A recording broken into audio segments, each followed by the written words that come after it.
Selamat malam Bapak Ibu Saudara yang kekasih. Kita berjumpa kembali dalam pemberitaan firman Tuhan sebagai pengganti persekutuan doa keluarga sebagaimana layaknya. Mari kita berdoa.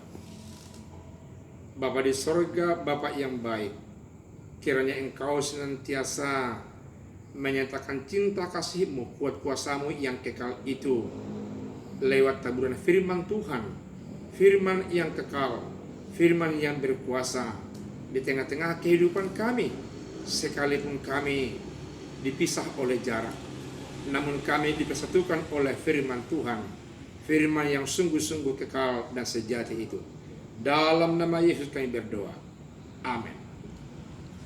Merujuk kepada kebiasaan kita, bahwasanya saya selalu percaya kepada Bapak Ibu sudah mengetahui, membaca dan memahami firman Tuhan yang menjadi landasan persekutuan kita dalam pelayanan ini, yakni dari 1 Petrus pasal 2 ayat 1 sampai ayat yang kelima.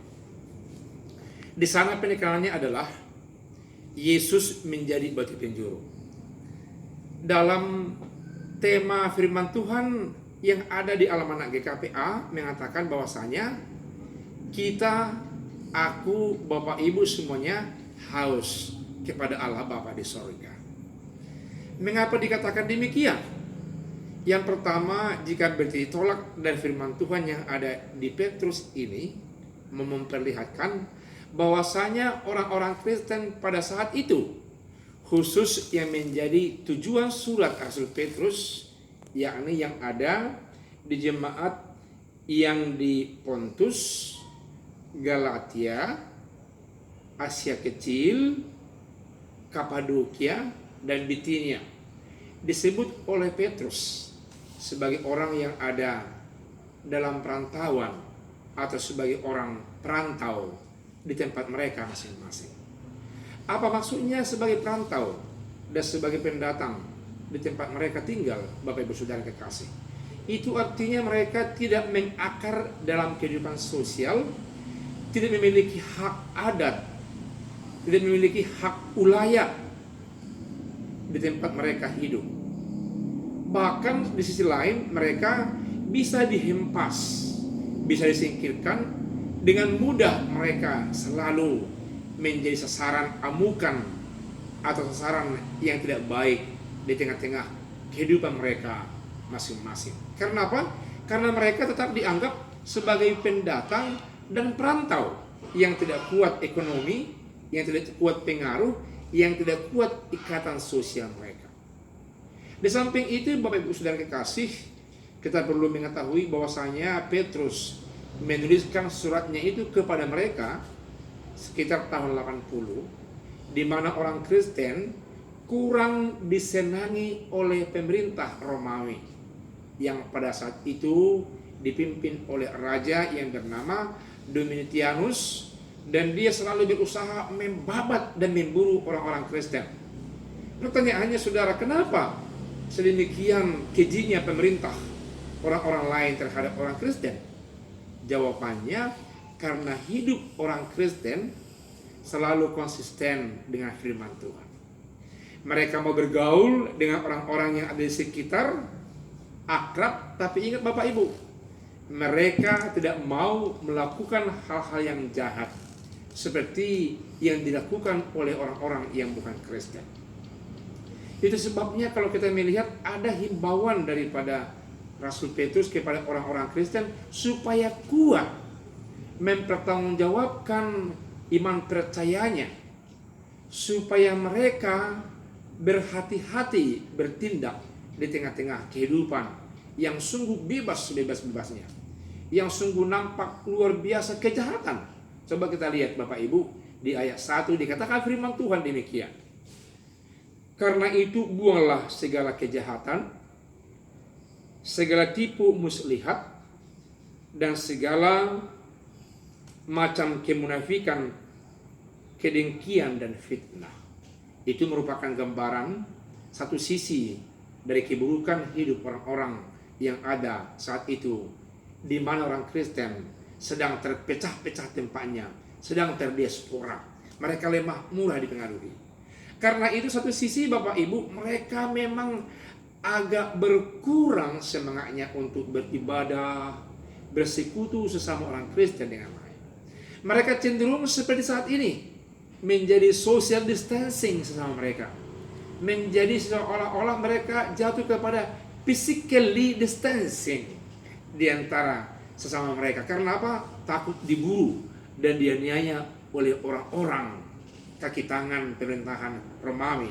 Karena apa? Karena dianggap orang Kristen memiliki kehidupan yang memiliki nilai yang plus dan yang tidak mau dan tidak mudah terpengaruh terhadap hidup mereka sendiri.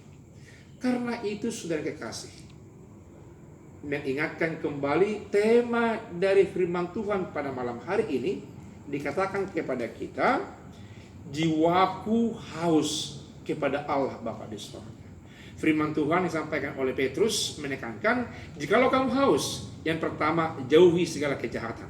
Dan yang kedua dalam kaitan itu dikatakan Petrus, kamu hendaknya sama seperti bayi yang baru lahir.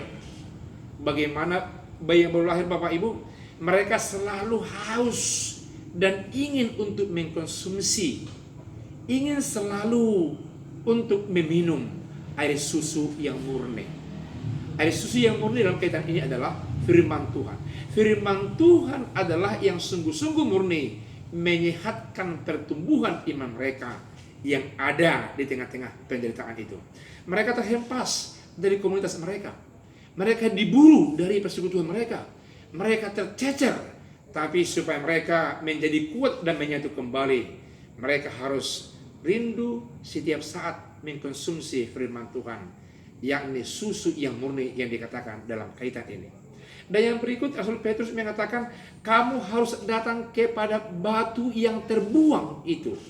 Batu yang terbuang yang sudah dipilih di depan Kristus, yang dihormati di depan Kristus, di depan Allah, dan jadi batu yang dibuat menjadi landasan pembangunan rohani atau pembangunan persekutuan rohani di antara sesama mereka. Memang mereka terbuang dari segala sesuatu persekutuan dalam rangka bermasyarakat secara umum. Tapi firman Tuhan yang katakan Petrus, jikalau kamu mau datang kepada Dia yang sudah lebih dahulu terbuang tapi dihormati oleh Allah Bapa di sorga, maka kamu akan menjadi semacam batu penjuru, semacam batu landasan pembangunan persekutuan rohani. Dan yang kedua dikatakan, yang tidak kalah pentingnya, Petrus mengatakan, kamu menjadi imam pengantara antara manusia dengan Allah, yang bisa menyampaikan segala sesuatu kerinduan umat manusia, dan sekaligus menjadi sebagai materi dari persembahan itu, yakni Yesus. Jikalau demikian, jikalau Bapak Ibu semuanya dan saya rindu dan haus kepada Allah Bapa di surga, mari firman Tuhan ini mengajak, datanglah kepada Tuhan Yesus. Konsistenlah iman percayanya dengan segala perlakuan di setiap saat di tengah-tengah dunia ini. Jangan mau dipengaruhi oleh cara hidup orang yang tidak sesuai dengan aturan dan kerinduan Tuhan Yesus. Diberkatilah saudara dan semua orang percaya yang mendengarkan sabdanya ini. Amin. Kita berdoa. Terima kasih Bapa di sorga atas firman-Mu, firman yang kekal, yang membangun iman percaya kami, yang mengokohkan iman percaya kami, yang senantiasa memberikan air minum kesejukan di tengah-tengah kehidupan kami yang haus akan kebenaran di tengah-tengah dunia ini. Kami sering terhempas oleh karena kami melakukan hal-hal yang baik.